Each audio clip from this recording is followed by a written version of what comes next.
Cockroach जनता party हे नाव ऐकल्यानंतर अनेकांना सुरुवातीला हा एखादा विनोद किंवा सोशल मीडिया ट्रेंड वाटला होता. पण गेल्या काही आठवड्यांमध्ये या नावाने देशभरात अशी चर्चा निर्माण केली आहे की आता राष्ट्रीय माध्यमांपासून ते राजकीय वर्तुळांपर्यंत सर्वांचे लक्ष या चळवळीकडे लागले आहे. शिक्षण व्यवस्थेतील कथित भ्रष्टाचार, वारंवार होणाऱ्या पेपरफुटी, भरती प्रक्रियेतील गोंधळ, निकालातील विलंब आणि विद्यार्थ्यांच्या वाढत्या असंतोषाला केंद्रस्थानी ठेवून उभी राहिलेली ही चळवळ आता देशव्यापी आंदोलनाच्या दिशेने वाटचाल करत आहे. नमस्कार, मी किशोरी खांडेकर आणि तुम्ही पाहताय अनफिल्टर्ड महाराष्ट्र. या संपूर्ण कथेला सुरुवात झाली ती एका प्रतीकापासून. कॉकरोच म्हणजे झुरळ. सामान्यतः घाण, दुर्लक्ष आणि सडलेल्या व्यवस्थेशी जोडला जाणारा हा शब्द अभिजित दिपके आणि त्यांच्या सहकाऱ्यांनी आंदोलनाचे प्रतीक म्हणून स्वीकारला. त्यांचा दावा आहे की देशातील तरुणांना अनेकदा कमी लेखले जाते, त्यांची खिल्ली उडवली जाते आणि त्यांच्या प्रश्नांकडे दुर्लक्ष केले जाते.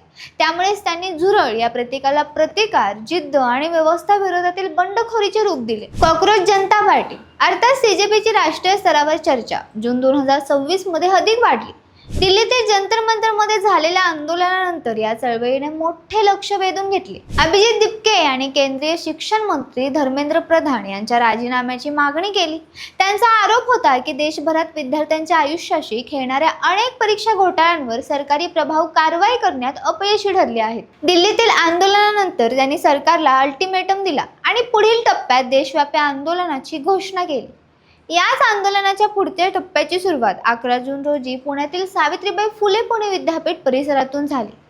पुणे हे शिक्षणाचे माहेरघर मानले जाते, त्यामुळे शिक्षणाच्या प्रश्नांवर राष्ट्रीय आंदोलनाची सुरुवात या शहरातून करण्याचा निर्णय घेण्यात आला. या आंदोलनात हजारो विद्यार्थी सहभाग झाल्याचा दावा आयोजकांनी केला. काही माध्यमांनी उपस्थिती कमी असल्याचे सांगितले, तर आयोजक आणि समर्थकांनी मोठ्या प्रमाणावर विद्यार्थी उपस्थित असल्याचे म्हणले.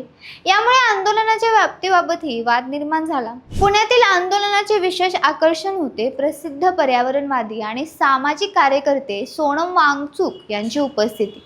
वांगचुक यांनी विद्यार्थ्यांच्या प्रश्नांना पाठिंबा देताना सांगितले की देशाचे उज्ज्वल भविष्य घडवण्यासाठी शिक्षण आणि पर्यावरण या दोन क्षेत्रांना सर्वोच्च प्राधान्य दिले पाहिजे. त्यांनी अभिव्यक्ती स्वातंत्र्य, माध्यम स्वातंत्र्य आणि लोकशाहीच्या मूल्यांवर भर दिला. त्यांनी विद्यार्थ्यांना सत्य आणि अहिंसेच्या मार्गाने लढवण्याचा संदेश दिला.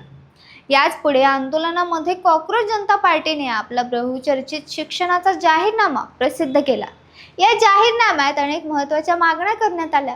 त्यातील सर्वात चर्चित राहिलेली मागणी म्हणजे पेपर लीक झाल्यास प्रत्येक विद्यार्थ्याला 10,000 रुपयांची नुकसान भरपाई देण्यात यावी.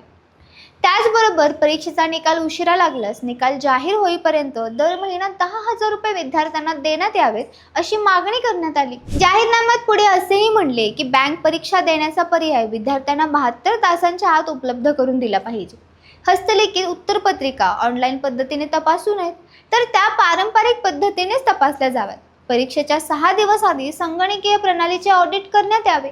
तसेच NCERTच्या पुस्तकातील वादग्रस्त नकाशे मागे घेण्यात यावा अशा मागण्यांचाही समावेश करण्यात आला आहे. पुण्यातील आंदोलनादरम्यान अभिजित दिपके यांनी केलेले भाषण विशेष चर्चेत राहिले. ते म्हणाले की कॉकरोच हा केवळ कीटक नाही, तर एक संदेश आहे. देशातील तरुण राजकारणाला कंटाळला आहे. जिथे काहीतरी सडलेले असते तिथे कॉकरोच असतात. त्यामुळे सडलेल्या व्यवस्थेला कॉकरोच नीट करणार आहे. त्यांनी दावा केला की ते स्वतःच्या पैशाने देशभर प्रवास करत आहेत आणि त्यांच्यासोबत काम करणारे कार्यकर्तेही स्वतःच्या खर्चाने चळवळ पुढे नेत आहेत. या आंदोलनाला काही प्रसिद्ध सामाजिक कार्यकर्त्यांनीही पाठिंबा दिला. विश्वंभर चौधरी यांनी म्हणले की सामाजिक चळवळीतून राजकीय पक्ष निर्माण होणे चुकीचे नाही. इतिहासात अनेक चळवळी राजकीय प्रवाहात परिवर्तित झाल्या आहेत. त्यांनी अभिजित दिपके यांच्याशी झालेल्या चर्चेचा उल्लेख करत ही एक व्यापक सामाजिक चळवळ असल्याचे सांगितले. तर ज्येष्ठ वकील आणि सामाजिक कार्यकर्ते असीम सरोदे यांनी लोकशाही मजबूत करण्यासाठी लोकांचा रस्त्यावर उतरणारा सहभाग आवश्यक असल्याचे सांगितले. न्यायालय हा शेवटचा मार्ग असून लोकांनी स्वतःचा आवाज बुलंद करणे म्हणजे महत्त्वाचे असल्याचे त्यांनी स्पष्ट केले. पुण्यातील आंदोलनानंतर कॉकरोच जनता पार्टीने देशव्यापी आंदोलनाची घोषणा केली. लखनौ, अमृतसर, हैदराबाद आणि जयपूर या शहरांमध्ये आंदोलन करण्याचे वेळापत्रक जाहीर करण्यात आले. त्यानंतर सर्व युवकांनी दिल्लीत एकत्र येण्याचे आवाहन करण्यात आले. या आंदोलनाचा अंतिम टप्पा पुन्हा दिल्लीत जंतर मंतर येथे होणार असल्याचे संकेत देण्यात आले. 12 जून रोजी अभिजित दिपके लखनौमध्ये दाखल झाले. सुरुवातीला आंदोलनाला परवानगी की नाही याबाबत संभ्रम होता. काही वृत्तांनुसार पोलिसांनी सुरुवातीला परवानगी नाकारली होती, मात्र नंतर आंदोलनासाठी परवानगी मिळाल्याची माहिती समोर आली. लखनौमध्येही हे आंदोलन शांततेच्या मार्गानेच होईल असे दिपके यांनी स्पष्ट केले.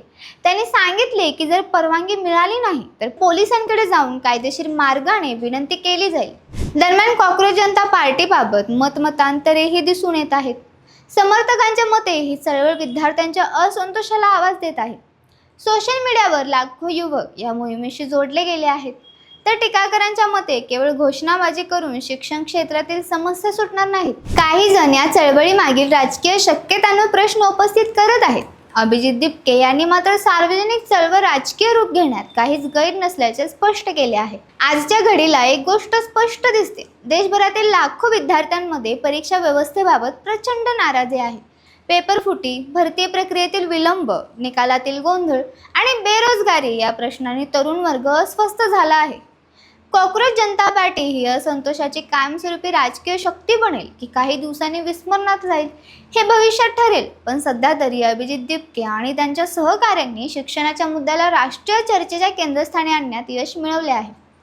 पुण्यापासून सुरू झालेली ही मोहीम आता लखनौमध्ये पोहोचली आहे.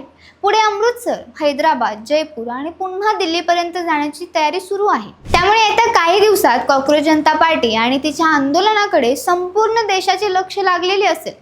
विद्यार्थ्यांच्या प्रश्नावर उभे राहिलेले हे आंदोलन भारतीय राजकारणात नवीन अध्याय लिहिणार की केवळ सोशल मीडिया क्रांती म्हणून ओळखले जाणार याचे उत्तर आगामी काळातच मिळणार आहे. तुम्हाला जर ही माहिती आवडली असेल तर चॅनलला लाईक करा, शेअर करा आणि सबस्क्राईब करायला विसरू नका. धन्यवाद.